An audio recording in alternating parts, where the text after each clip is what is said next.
All right, little game one recap. Last night, Warriors Cavaliers game one. On what was it, May 31st, 2018.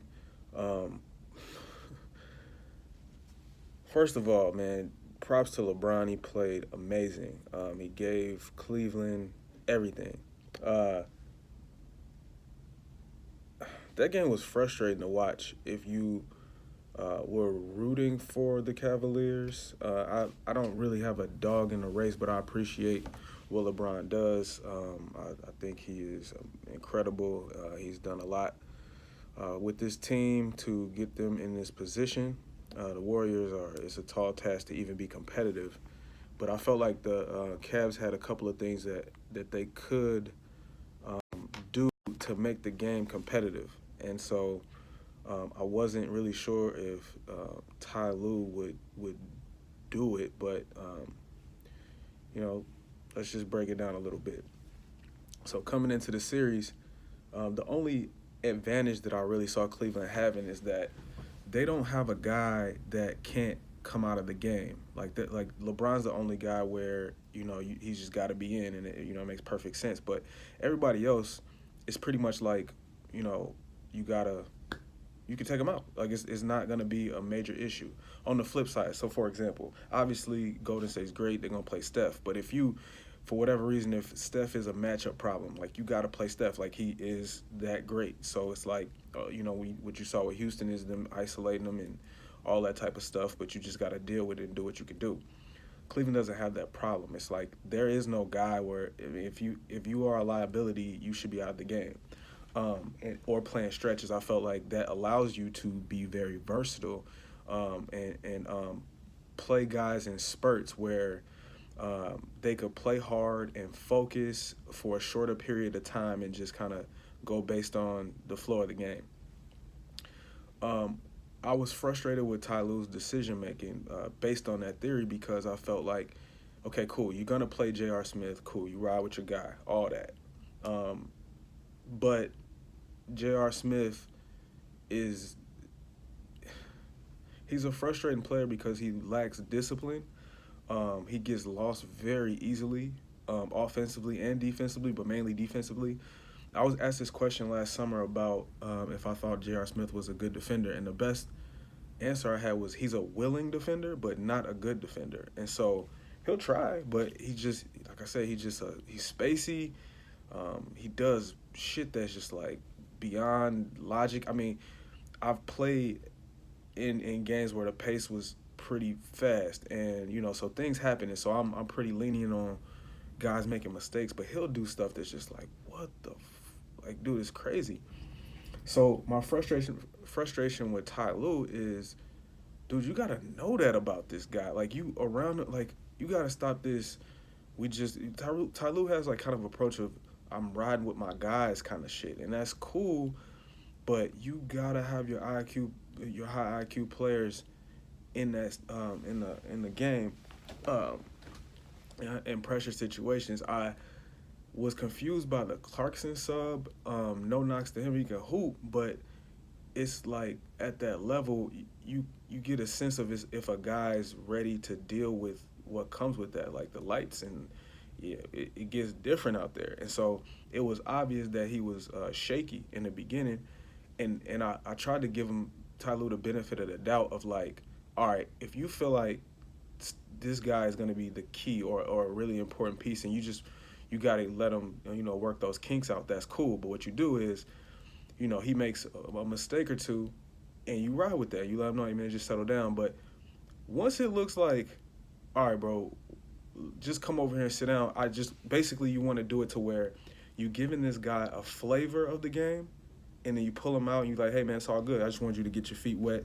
You know what I mean? Don't lose your confidence.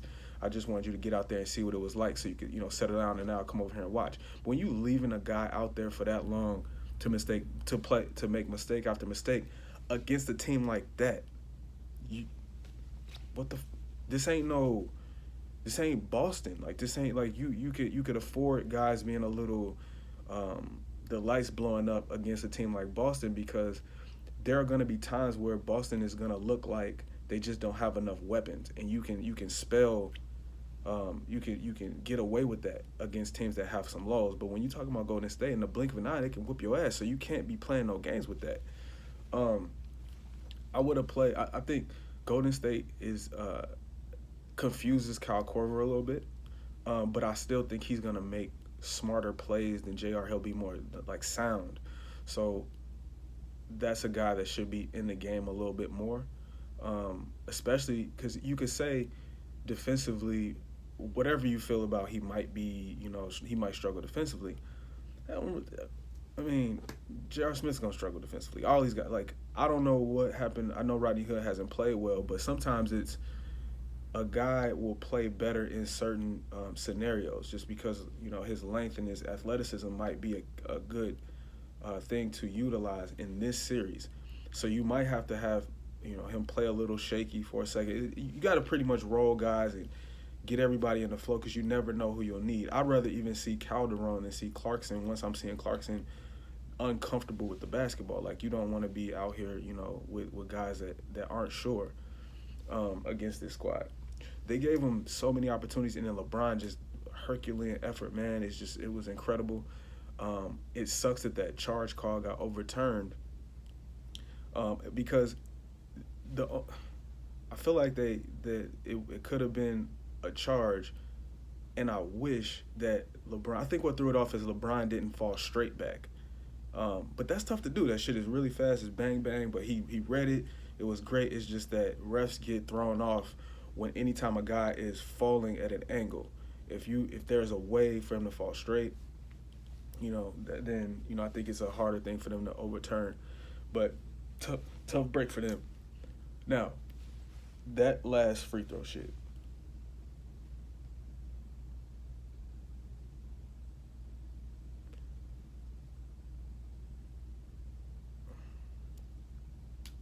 Okay, so George Hill's got to make. That's very weird. Like missing a free throw happens. I was grateful that he made the first one because it's not. It get different up there, man. He knocked the first one down to tie the game. Now I'm gonna go back to all of the speculation about Kyrie Irving and being, he didn't want to be in LeBron's shadow and all that type of shit. I feel as though Kyrie saw the writing on the wall for shit like that too. Because structurally, as an organization, as a coaching staff, as seeing playing with JR and I think that was part of his decision where you just see a guy's lack of focus or lack of discipline. Yes, he can get hot, but time after time you playing against players and this dude gets lost in screens and we don't have a really good defensive identity. I'm not being utilized properly. My coach is pretty much going through this one dude for answers, and this dude gets a pass for, if we do well, then he's so great. If he doesn't, then he didn't have help. But it's just so many other things that happen in the game that lead to us losing. Like, so for example, J.R. Smith not only had that last play that was incredibly stupid, he then says that he knew that it was tied, which, come on, bro, cut it out. He also had to play at the half that made zero fucking sense. Okay, it's bad enough you went for the steal with 2 seconds left. Because if you just stay solid, Steph's going to have to turn into you and shoot the bullshit. And if he makes it, God bless. But you also picked up a foul before that on trying to do the same shit and almost hurt Clay. You didn't come up with the steal there. It's not like, oh, he got that steal, so, yeah, he just gambled again. No, like, you didn't get that steal. Then you try to make that play. He can't dribble, man. Like, the dude can't dribble. He should my frustration with Ty Lue is, like, I don't know, because he might be. How is J.R. Smith dribbling so much, man? He should not be dribbling. So, that's very frustrating to watch. I also don't like, I think Kevin Love did a lot better off that pick and roll. Because what was happening is Cleveland's defense is very undisciplined. So if you spin the ball a couple times, you'll get whatever you want, and that's what I've been saying all season. That's the issue because they just don't they don't structurally and effort wise sometimes on that the rotation they get confused. What was frustrating me early is that when Steph would come off a pick and roll, let's say it's Kevin Love that he's playing off of, he was guarding it as though he was just guarding another point guard. Like, oh, we gonna switch the screen. That's Steph Curry, dog. Like, part of the reason why Houston was doing so well is they would switch that pick and roll with so much attention on him.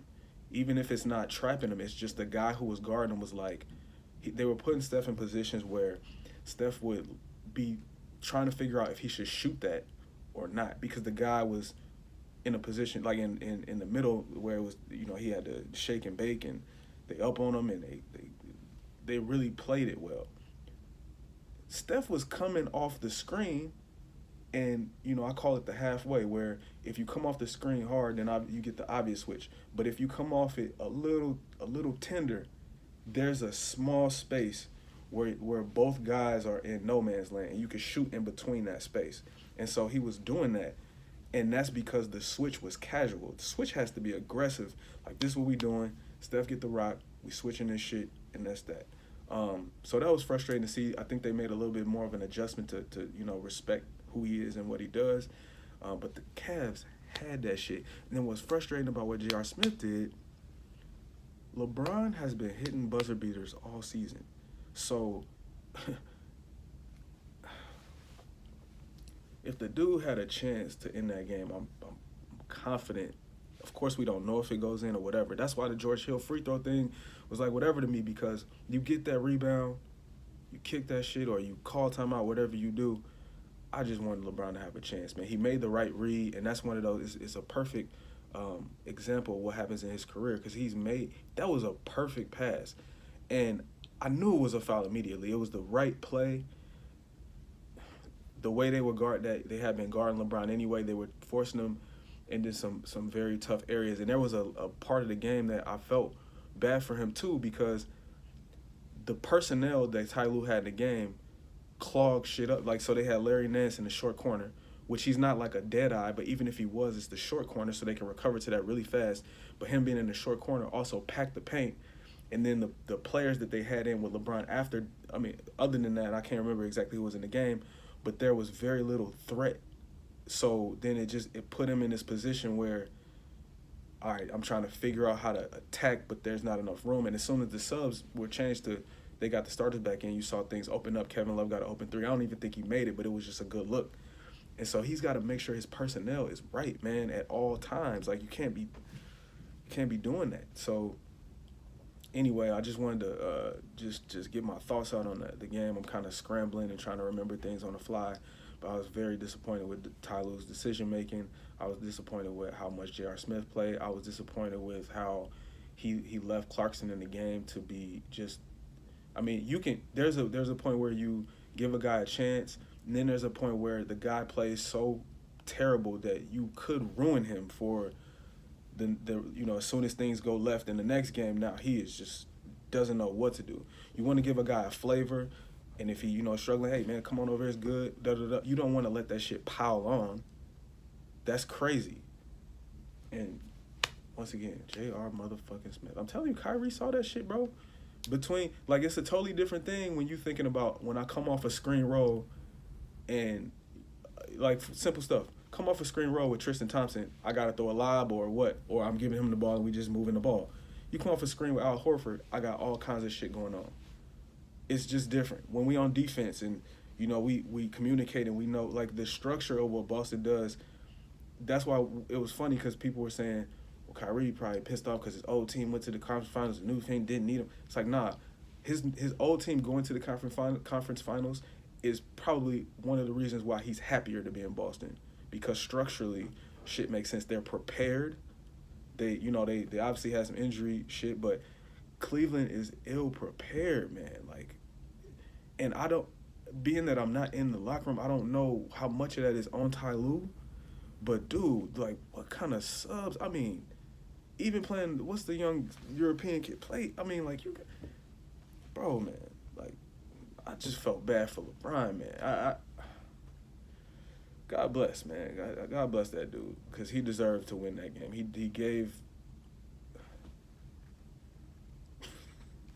I'll be back.